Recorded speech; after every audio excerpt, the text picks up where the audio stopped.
Thank you.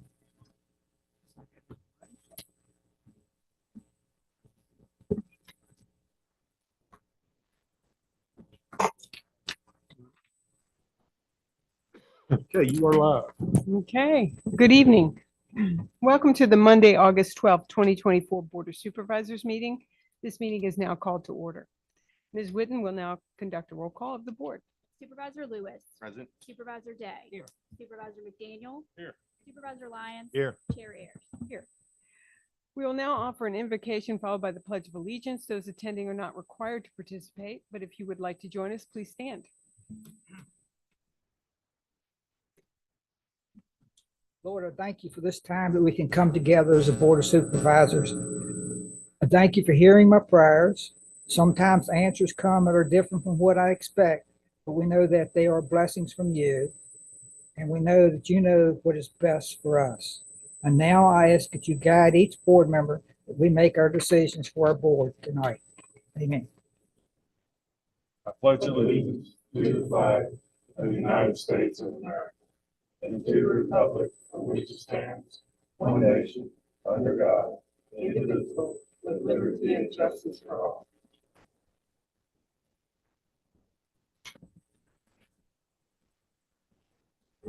We will hold citizens' comments near the beginning of the meeting. We will do our best to take citizen comment remotely. There are two options for citizens to offer comment. To join by telephone, you may dial in on one of the numbers listed on the county website. Webinar ID and password are there for your convenience. Citizens wishing to simply view the meeting live or after the fact can do so on the Rockbridge County Board of Supervisors YouTube channel, also available on the county website. If you wish to make a citizen comment as a Zoom meeting participant, you will use the raise your hand feature.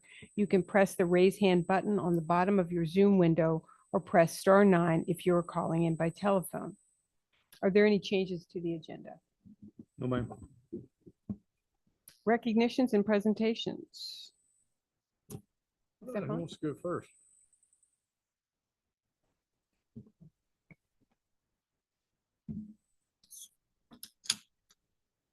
Good evening. Good members of evening. the board. George McCulley, he is our newest member, just joined us in the IT department on August 6th. He has about 26 years experience with USFSVA and Bacova Guild, who is over in the Clifton Forge area. He worked with them for 26 years, as well as with Dabney Lancaster for approximately 10 years, I believe. He graduated from James Madison with a Bachelor in Information Systems, and he had also had associate's degree from Dabney back in the day. So we're really thrilled to have him. He was a perfect fit for us, especially as we're getting ready to start on this big project for migrating our systems and implementing a new resource management system. So Well, welcome. happy to have him. Thank you. I told George earlier that since we have so many people this evening, he's going to have to limit his comments to 15 minutes. Okay. On his birthday, happy birthday. You're welcome, George. Yeah, sure. I forgot to Take the rest of the night off. Thank you. Chair, members of the board, we have a few folks here we'd like to recognize tonight. Some is new employees, some has been with us for a while. We got promoted. I'll start with Lieutenant Kevin Michaels, who's behind here. Kevin came on board with us back last May. Local, longtime volunteer within the county or in the city with Buena Vista. A lot of experience. He and I really started together back in the early '90s. We won't tell our age or anything like that. But yeah, so Kevin's got a lot of training, a lot of experience, and was hired in as a firefighter. Went through our recent promotional process with 4 other folks, and he was selected and will do a great job with that. So he's on a 24-hour shift, stationed at Cars Creek and at our office at nighttime on the ambulance. So we would like to welcome Kevin as starting his lieutenant just took took effect on the 19th of this month. And then as our captain's promotions, thanks to you all, we have 24-hour duty officers now that's on staff and medics to respond for those calls and emergency management incidents. So we'll start with Captain Hines. Justin Hines over here. Most of you know Justin again, local. Did move away for a while, got all the experience, Roanoke, Franklin County. Justin's been on board with us since September, almost a year. He was hired in as a lieutenant and has been doing great and went through the process and was promoted to captain in July. Then we'll start with Captain Larry Clemmer, or some of you may know him as Mac. Again, has been a longtime volunteer in our system, all the way up to Chief of Effinger for a number of years. And he came to us from Lexington. Again, a lot of years experience with fire and EMS. So we welcome him as well. And then Captain TJ Robertson, too, came to us from Lexington, longtime volunteer. Someone else that I started with back in South River many years ago. So again, we just felt the need that to get these folks in front of you so we can put a name with a face. Things are doing well with them. Again, they're responding to medic assist calls and duty officer calls on the interstate hazard material response, working with Kevin and I. So we would just like to welcome them and introduce them to you all. So Thank you very much. thank you. Thank you for your service.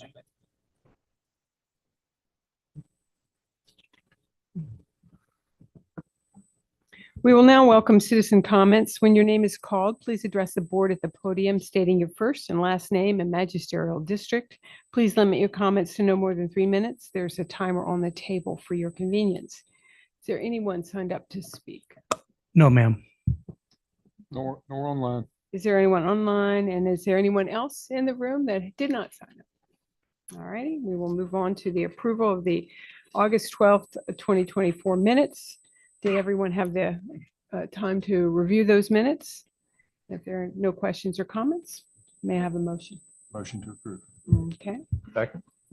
Mr. McDaniel? Yes. Mr. Lyons? Yes. Mr. Day? Yes. Mr. Lewis? Abstain. And I vote yes. Schools appropriation resolution. Yes, before you is a resolution approving 1,189,847 in appropriations to the school division. The entire amount is our grants, of which $971,359 is carryover from FY24. But again, it's all grants. I know it's 4 pages, but it's all grants. All right. Questions? Motion to approve. Your second? Second. Mr. McDaniel? Yes. Mr. Lewis? Aye. Mr. Lyons? Yes. Mr. Day? And I vote yes. County's appropriation resolution. Mr. Harrison? Yes, the total amount of bills this period is $995,675.93. General fund appropriations amount to $882,556, of which $829,839 is FY24 carryover funds. And the total amount of appropriations for capital purchases fund is $769,304, all of which is FY24 carryover. You are provided a copy of the revenue expense reports and the balance sheet through July 31st, which general fund revenues to date is $2,946,973, and general fund expenditures is $6,376,161, a difference of $3,429,188. That's normal for this period of the year. We have school debt payments and stuff like that. So there's always a sizable gap. I'm looking at this year as opposed to previous years. 8% of the fiscal year has passed. Sales tax is at $386,948, or 9% of the estimated budget. Meals tax is $305,600, or 9% of the estimated budget. And lodging tax is at $144,627, or 8% of the estimated budget. And emissions tax is at $41,400, or 12% of the estimated budget. And I, you'll have noticed on the spreadsheet where we tracked month over month comparisons to prior years. I've also added the cigarette tax revenue to that document. Thank you, Mr. Harrison. Gentlemen? Any questions or comments? Madam Chair, could I add that Supervisor McDaniel and I and Brandy Flint and also Chris Sladen attended the ribbon cutting today of True Hotel. I was listening to the numbers on the lodging tax, and it was really, really nice. Anybody gets a chance to stop by, I would highly recommend it. Okay, thank you. Move to approve. There a second? Mr. Lyons, Yes. Mr. Day, Mr. McDaniel. Yes. Mr. Lewis, Aye. and I vote yes. Presentation by the Virginia Department of Forestry. Mr. Suter? Yes, with us tonight are Zach Olinger and it's Bob Stoops, right? Ed, sorry, daggone, I know a Bob too. Ed Stoops. Mr. Olinger asked to provide a brief update to the board regarding activities in Morris Creek State Forest. And I think as everyone knows, that's the forest adjacent to and around the Lexington City Reservoir, south of Morris Creek Road and generally west of Bluegrass Trail, southwestern portion of the county. Used to be owned by the city of Lexington, and it transferred to the state. Can't even remember when, back 2011, 12, something like that. And it is it and the surrounding national forest is a watershed for that reservoir. So, Mr. Olinger. Thank you, Mr. Suter. And thank you, members of the board, for allowing us time to present to you this evening. My name is Zach Olinger. This is Ed Stoots. I am the state forest manager for the Virginia Department of Forestry for state forests in the western third of the state. Our state forest system is sometimes easily confused with state parks and national forests and national parks, and that's understandable. Completely different agencies. Some of you may be familiar with some of those other agencies, but with our state forests, we have 26 state forests around the state, and they're managed and owned by the Virginia Department of Forestry. And one of the primary differences in us and state parks is that state parks are primarily managed for recreation. With our state forest system, our primary management goal is to manage the forest resource sustainably for multiple uses. And we do allow recreation, passive recreation on our state forests, but that's not our primary goal. It's one of our many management objectives. The other large difference in us and other agencies is that our state forests are non-general funded.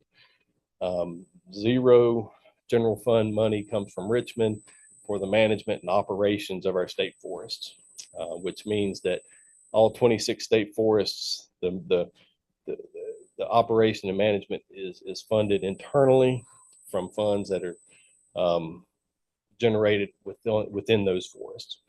And those funds are generated largely by the sale of forest products and also by the sale of forest use permits. You've got to have a state forest use permit to hunt, fish, trap, ride a horse, or ride a bike on a state forest. You do not have to have a permit to wildlife watch or hike or anything like that. So, like I said, we're non-general funded, and we make most of our budget through the sale of forest products. And we recognize that state-owned lands within counties is land that the counties are not generating tax revenue on.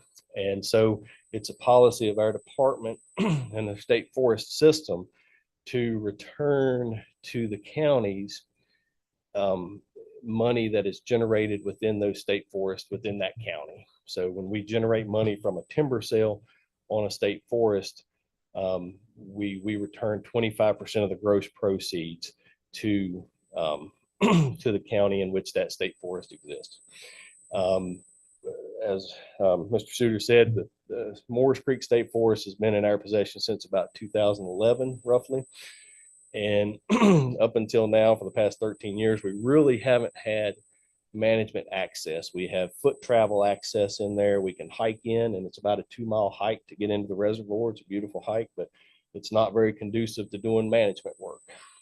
But we've been working with the U.S. Forest Service, which surrounds the state forest. The National Forest surrounds the state forest on 3 sides. And we've been working with the U.S. Forest Service to gain access, management access through the development of a road system into the state forest. And that road system, while not complete yet, it's still in the works. In the planning stages, we do have access to one small portion through the National Forest, and we were able to make a small timber sale up there this past year. So this will be the first, hopefully, of future installments or payments that we will make to Rockbridge County.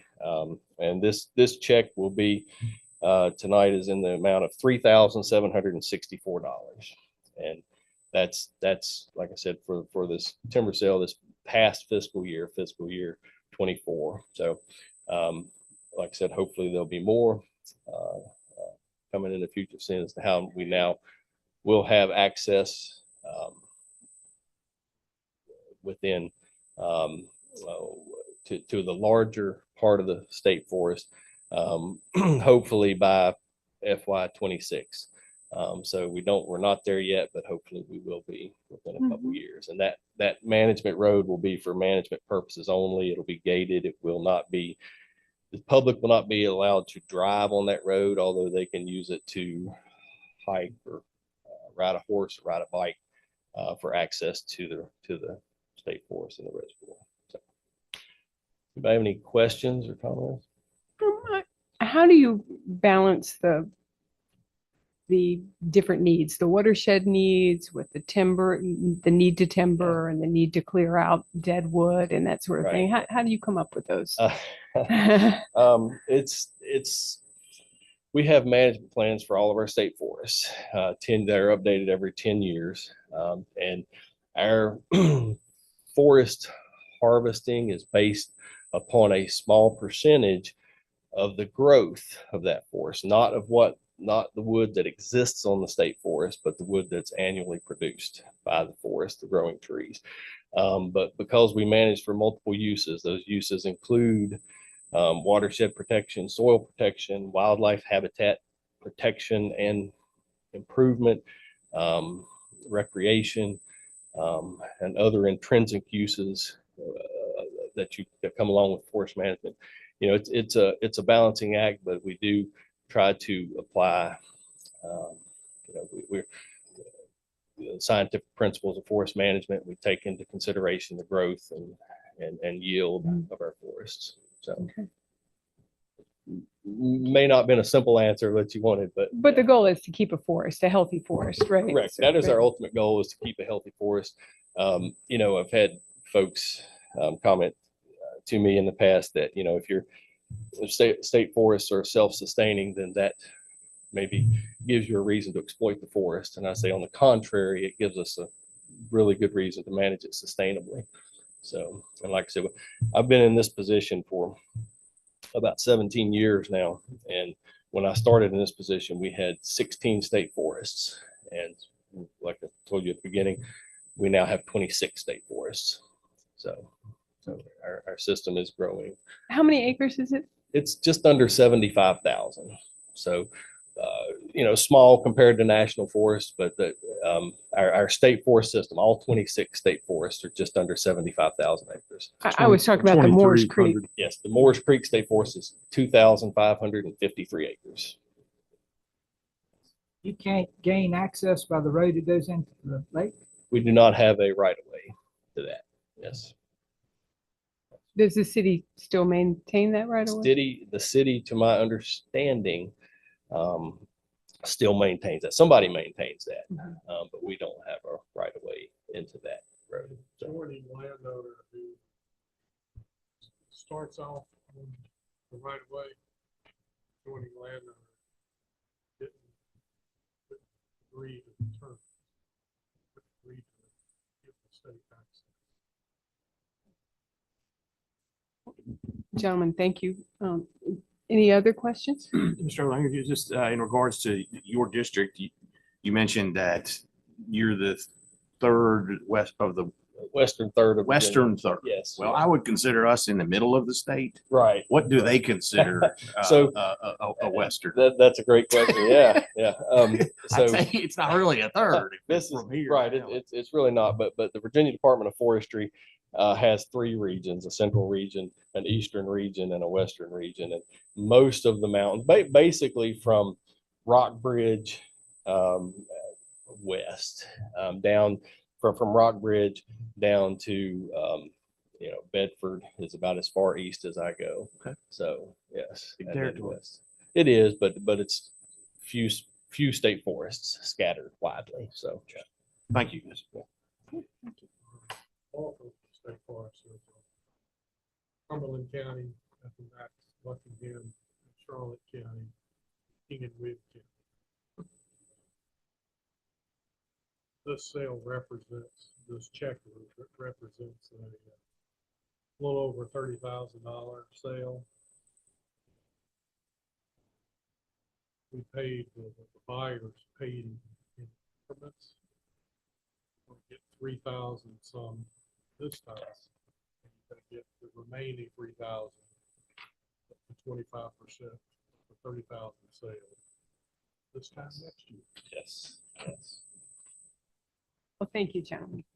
So who gets the check? I think we can give Well, it to. why don't we Mr. hand it to Super. our Yeah, finance that makes- director over That there? makes sense. You won't let me do that. All Thank you all very Thank much. you. right. Good evening. Good evening. Thank y'all. Thank you.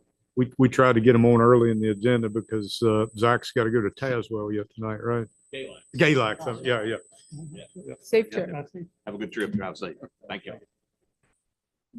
Consideration of resolutions supporting Carillion's efforts to bring kidney transplant services to Southwest Virginia. Mr. Mattson. So as noted in your board report, Greg Madsen is here this evening and asked that the board consider this resolution. And he's with us here tonight to expand on that request. And also the chair of the board, Jay Williams, is here with us as well. Madam Chair, members of the board, County Administrator, thank you for having me. This is my 9th year at Carillion Rockbridge. I've been at this podium a few times in the past. This is Jay Williams, our chair, as Spencer mentioned, and Chief Ramsey is also on our board, so he stayed back to support this as well. I put on your desk a one-page sheet with some statistics for you. I'm not going to read them, but essentially, I assume many of you know this, hospitals have to apply for a certificate of public need to add any kind of large service. So if I add more beds, or for example, I just received a COPN for a new CT scanner at Carillion Rockbridge, and that's a very bureaucratic process. We are now undertaking that process for a kidney transplant program based in Roanoke. And we are asking all of our local government officials to pass this resolution because people from this community might need that service closer to home. So there's lots of people in need. There's a waiting list of 2,300 people just for kidneys right now. And so we're going to go to Lexington and Buena Vista as well. This one pager also has a QRS code for people who want to do an individual letter of support. The letter's already written, goes right to the commissioner. So lots of good information. I see no reason why not to support it, and whatever you can do to support this would be appreciated by our board, Carillion at the corporate level, and certainly me on behalf of the local hospital. I'll answer any questions about this or anything else about the hospital you'd like to ask. Well, you said there was a 2,000 on the waiting list. Is that for kidneys? Kidneys Right, alone. right. Is that lack of kidneys or lack of facilities doing those kidneys? I think it's some of both. Organ transplants, the goal in the country, I think, is to get to 50,000 per year of all organs. But Carillion, this is just the beginning. And Jay can speak more. He's also on our system level board. We want to go to other organs as well. We're starting with kidney, and we have the physicians and we have the infrastructure plan ready to go once we get this approval. Where's the nearest medical facility that could do a kidney transplant? UVA. Okay. we think there's room for two, given the waiting list. We certainly appreciate Carillion's investment in our region and the services they provide. As they grow, we'd be happy to discuss any growth that could happen here. Well, I've got at some our big hospitals. plans. I've got some big I know you do, Greg. So We have, since my arrival, we've added a $2 million brand new pharmacy, which is beautiful. Our most recent investment was an $8 million brand new operating room suite. So everything in the OR, from the flooring to the lights, to the equipment, to the tables, to the staff areas, all brand new. And I'll probably save my future plans for a later presentation, but we do have plans in the future we're contemplating. Okay. Well, thank you very much. Is that a motion to adopt the resolution? So move. Is there a second? I'll say Was that you, Mr. Lewis?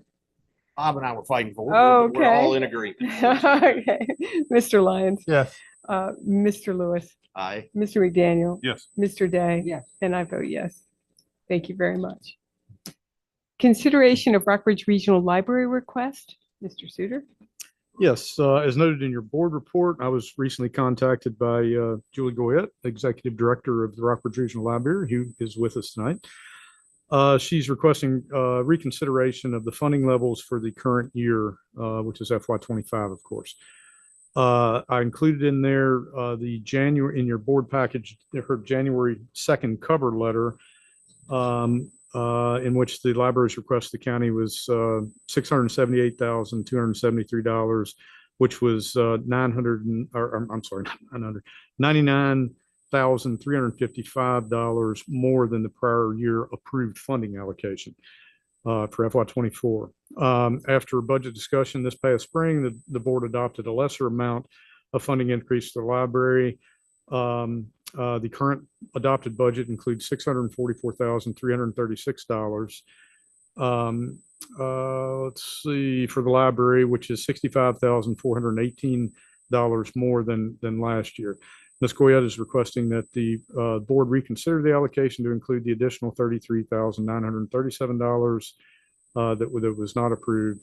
She has made a similar request to the city of Lexington, which also funded the library at a lower level that was requested for FY25. Bath County and the city of Buena Vista fully funded the library's request for the current year. In prior years, Buena Vista had not fully funded the library's full request, and substantially hours of operation at the Buena Vista branch were reduced during that period. With the full funding request, it's being given by Buena Vista. My understanding is that the hours of operation have now been expanded again in Buena Vista. Ms. Goyette shared with me that without the additional funding from Lexington and the county, hours of operation at Lexington and Rockbridge, which would be Glasgow and Goshen branches, would need to be reduced in FY25. Is that all of this accurate? Yep. Okay. And so that's my intro of this, and Ms. Goyette is here to talk to you all. Good evening, everyone. Thank you so much for allowing me to be on your agenda. I thank you for your continued support of the library system. And also on behalf of my staff, I'd like to thank you for switching from Cigna to Anthem. They're all very happy. So thank you for that. I'm here to follow up on the budget hearing back on May 6th. And I'm asking you to fully fund the library, which would be an additional, not really additional, to fully fund the request, it would be $33,937. Fully funding the library allows us to continue to add value to the communities we serve across the region in the form of programs, classes, and print books and ebooks and outreach services as well. As you may recall from my presentation last December, local funds make up the largest part of our operating budget, and Rockbridge County is about 55% of that, give or take. When we are not fully funded, the reality is that we have to make up the difference. This means fewer programs and resources for patrons and visitors, and reduced services and operating hours. Hours would be reduced in Lexington, Glasgow, Goshen, and outreach, which includes the bookmobile. As we are already at the end of our second month in the fiscal year, a quick decision on the rest of the funding we requested would be most helpful. Thank you for your consideration. What questions do you have for me?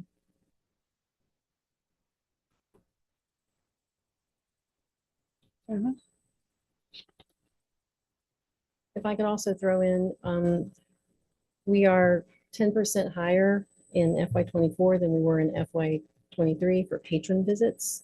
And we are 8% higher in print materials checking out. That doesn't include ebooks. It's just the print materials.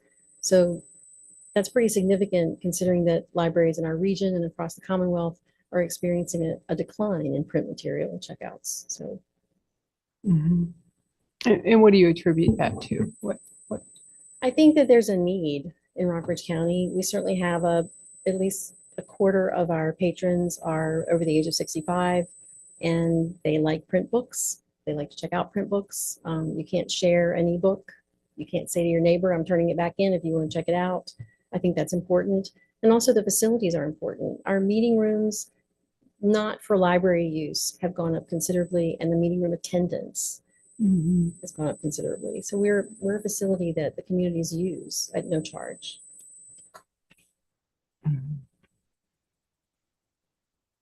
We do have a lack of community meeting rooms. That is for sure.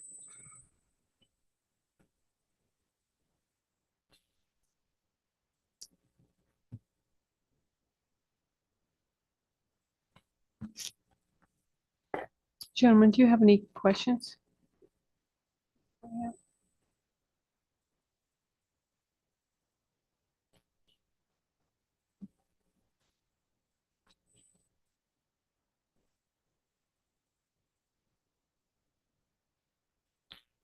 Okay, I guess we can. Thank you very much. Thank you.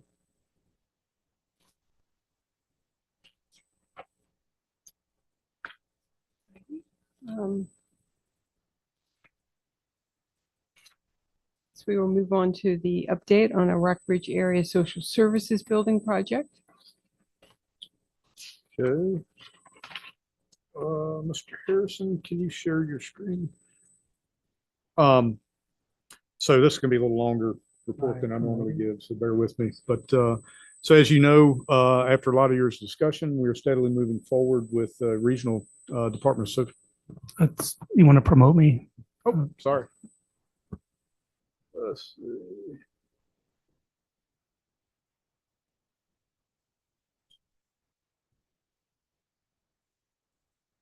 There you go.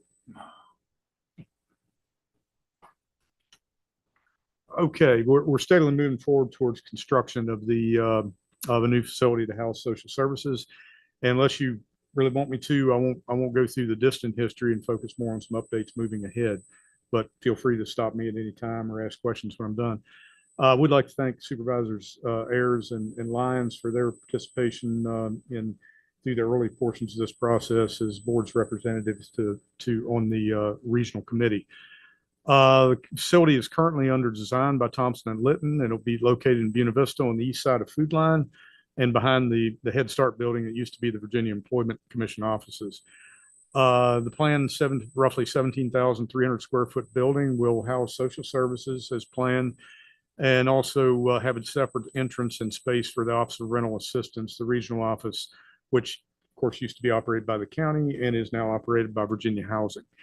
The social services space will include a waiting area, intake rooms, supervised visitation, and of course offices for administration. You just touched on this, but it will also include a fairly large meeting space that can be used for public meetings if desired.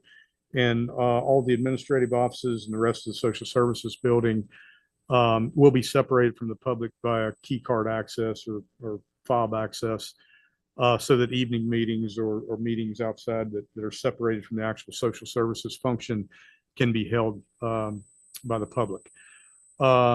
Energy consumption has been evaluated, and the architect is designing the HVAC systems to maximize efficiency.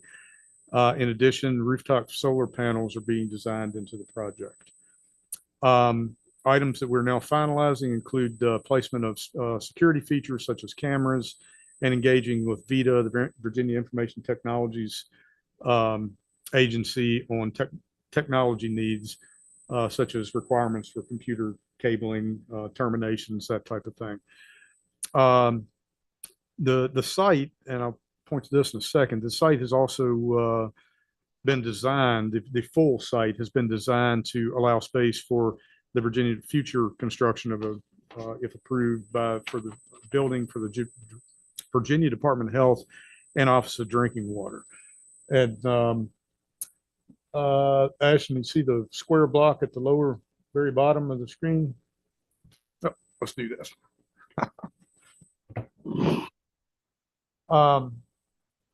See my pointer here. This is the area that would be designed or would be utilized for that space. It's a smaller space.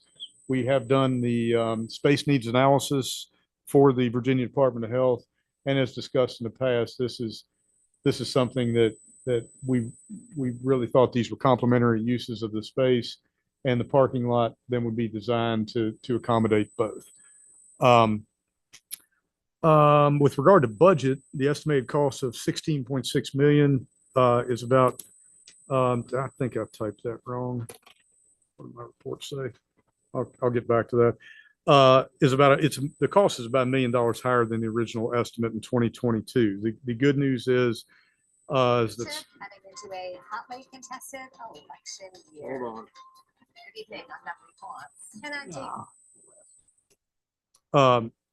The original estimate, the good news is Senators Warner and Kane included a $2.5 million allotment in congressionally directed spending this year to help offset our local costs.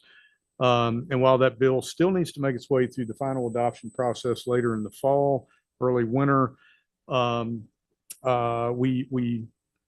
are very confident in it, and all indications are pointing toward successful passage of that bill. In the provided report, you notice some key dates we're targeting in order to meet the goal of moving in February 2026. We need to stick as closely to this to the schedule as we can. So submittals to the building plans to City of Buena Vista for permit review is anticipated to happen next week. And then we anticipate advertising the bid package October 15th and a bid openings on November 15th. And on December 12th or so, that general area, that's our target, the three localities would approve the award of the contract depending on pricing and budget of what comes in. And then that would be a January 3rd notice to proceed, and if not sooner. And then construction over the next 12, 13 months with substantial completion in February 2026 and social services moving in. The December 12th-ish datement is significant, and in all three localities will need to approve the contract. And depending on board and council schedules, this could involve a specially called meeting. It may be that all the stars align and everybody can approve it separately, but it could be something that one or two maybe of the localities would need to have a special meeting, or potentially a full joint meeting, such as when we all sat down, got together, and discussed the entire project, the kickoff. And similar to the way the county was the project manager and fiscal agent and owner for the 911 center, the city of Lexington will serve in these capacities with this project and building. Then there's been discussion about engaging retired city manager Jim Hallett to serve as clerk of the works. And that's similar to when John Ellisted retired in 2014 when we were building the radio system, and he served as project manager, and that worked out very well for the new radio system. So that was a lot of information, but I'd be happy to share anything else with you. Could you verify that number that? Yeah, let me do that. I think it was feel that 12. That might not be Yeah, right. hold on just a second.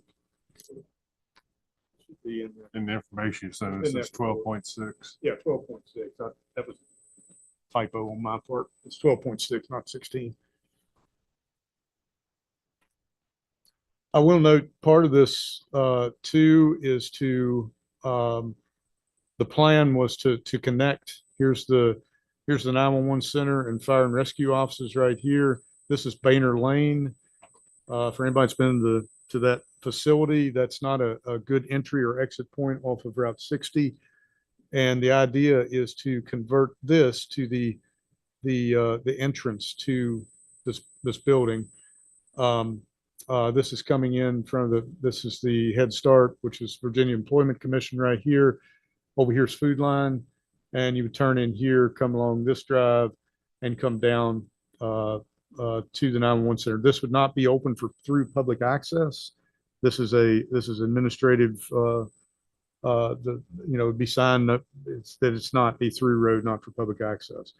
But that's the idea. We originally we're going to do this and have this be the emergency entrance, but the architects looked at it and suggested that and designers said this would be a much better regular access rather than to get us off of the Route 60 steep hill angle departure and hard to see. So that extension of Boehner Lane or access point or whatever we want to call it is happening? Yes, that is in part of the plan. That is in the plans.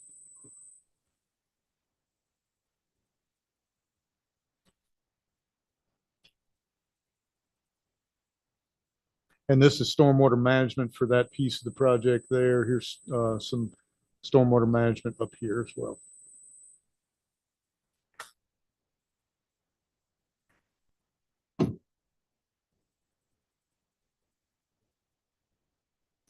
Exciting. Main entrance coming here, drop off point here, circular parking here. And again, this would take you in front of if everything would go through how we envision it. Department of Health here and Office of Drinking Water, and then staff parking in the rear and some public parking for the health department. Mhm. Thank you for that, Spencer. It's very, very good update, and thank Mr. Carroll as well. Any other questions on that? And as I noted in there, Tom did a great job of putting that update together, and appreciate his assistance jumping in with both feet on this. If no other questions, we'll move on to the update on ARPA fund expenditures. Yes, ma'am.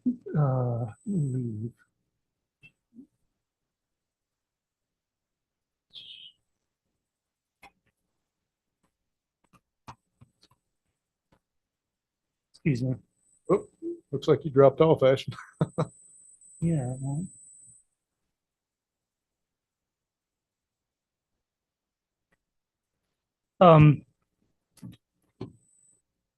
Well, I'll do While you're this. doing that, We had, as you recall, as a result of the COVID-19 pandemic, the federal government issued American Rescue Plan Act, or ARPA, and of that, about 4.4 million was provided to Rockbridge County.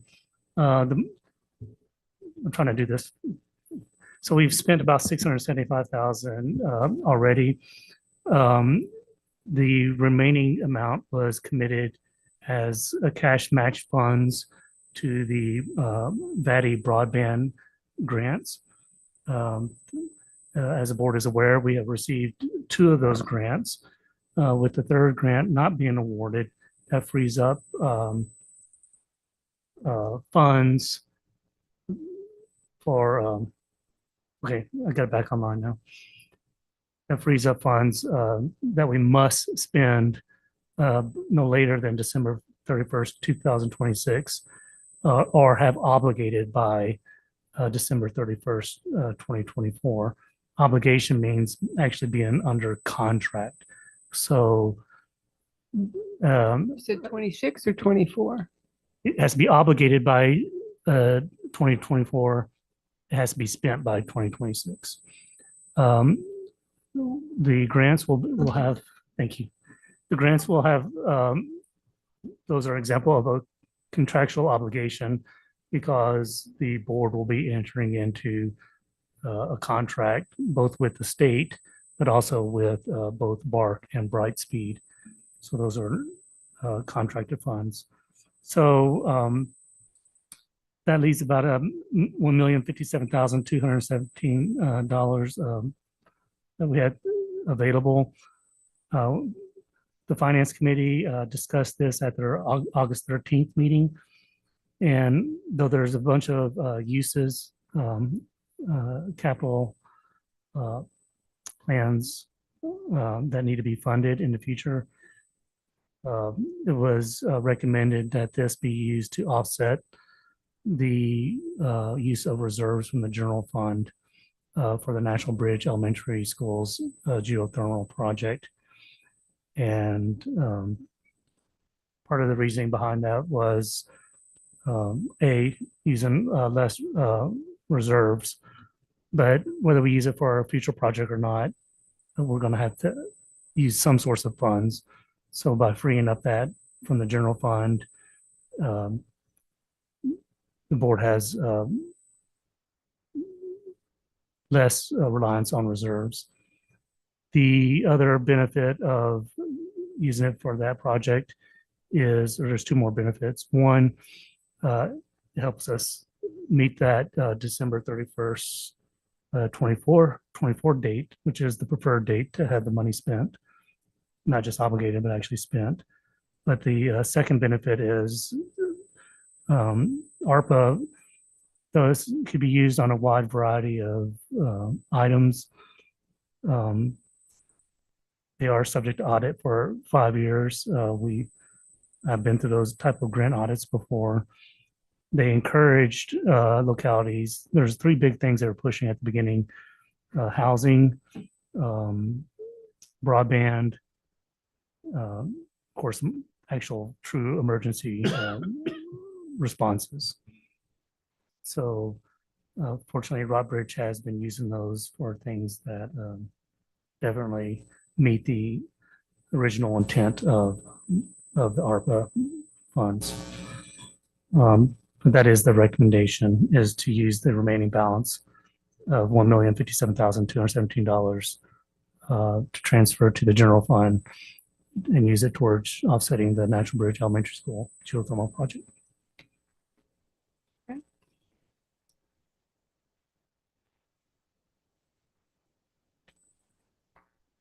Oh, the third thing was energy efficiency, which the geothermal project does. That's my third thing. Alrighty, gentlemen, any other questions or comments for Mr. Harrison? If not, is there a motion?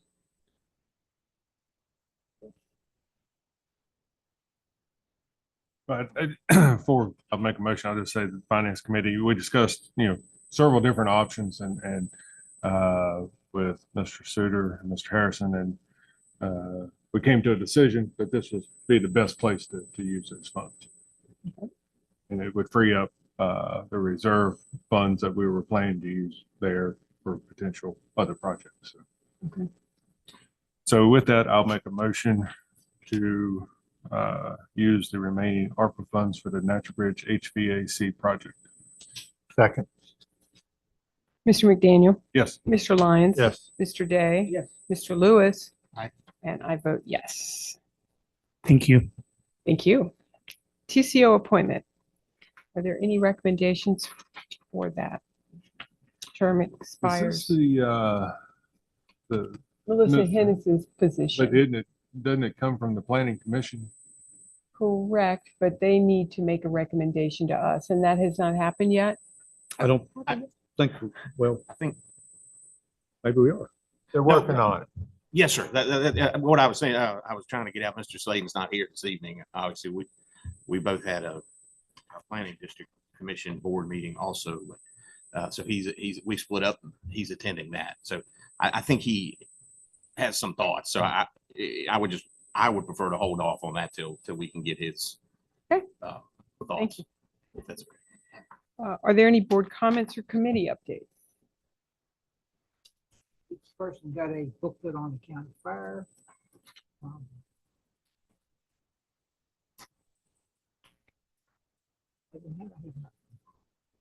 Mhm. Thank you for that. For the public, that's September 12th through the 14th at the Virginia Horse Center.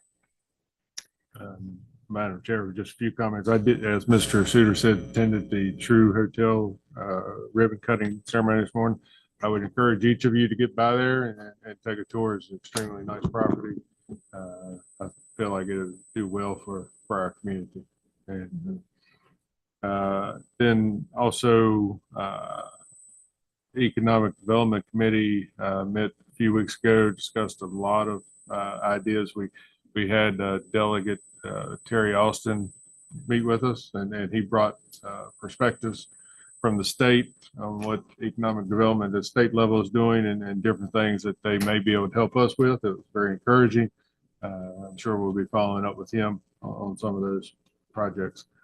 And last but not least, I forgot at the last meeting, school started back. Want to wish all of our educators and our children a great school year. I hope it's safe and fruitful for them. And please remember when you're out driving, stop for the school buses and pay attention to what's going on. Thank you.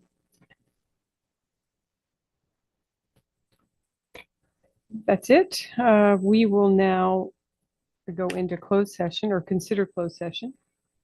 I move that the Rockbridge County Board of Supervisors convene in closed session to discuss the following as permitted by Virginia Code 2.2-3711A3, discussion or consideration of an acquisition of real property for public purposes, and as permitted by Virginia Code 2.2-3711A7, a matter involving consultation with legal counsel and the pending case of Ross versus Rockbridge County.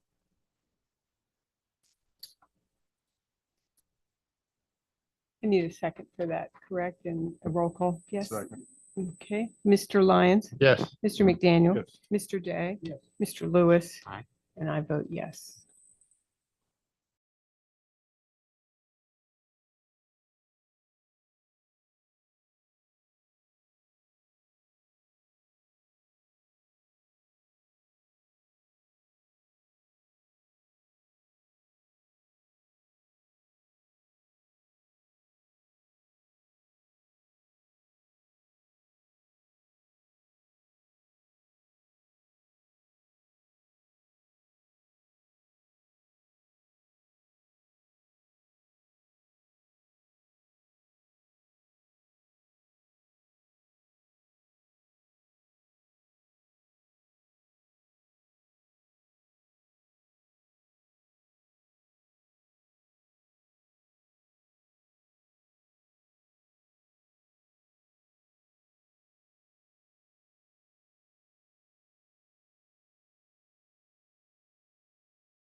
Let me get rid of my candy. Are you ready? All right, we're gonna certify. Certify for So I move that the board certified that in the closed meeting just concluded to the best of each member's knowledge, nothing was heard, discussed, or considered except the matter or matters specifically identified in the motion to convene in closed session and lawfully permitted to be discussed as exempt from open meeting requirements under the provisions of the Freedom of Information Act cited in that motion. I'll second. Mr. Lyons? Yes. Mr. McDaniel? Mr. Day? Yes. Mr. Lewis? Aye. And I vote yes. Is there any unfinished business that we have here today? Yeah, I'd like to make a motion to authorize the county to enter in a settlement agreement and release of all claims to resolve all matters pertaining to the lawsuit styled Bennett L. Ross and Allison C. Ross versus Rockbridge County, Virginia. Second. Mr. Lyons? Yes. Mr. McDaniel? Yes. Mr. Day? Mr. Lewis? Aye. And I vote yes. Make a motion to adjourn. Second. Mr. McDaniel? Yes. Mr. Lyons? Yes. Mr. Day? Mr. Lewis? Yes. And I vote yes. Did I get back to the chair with that?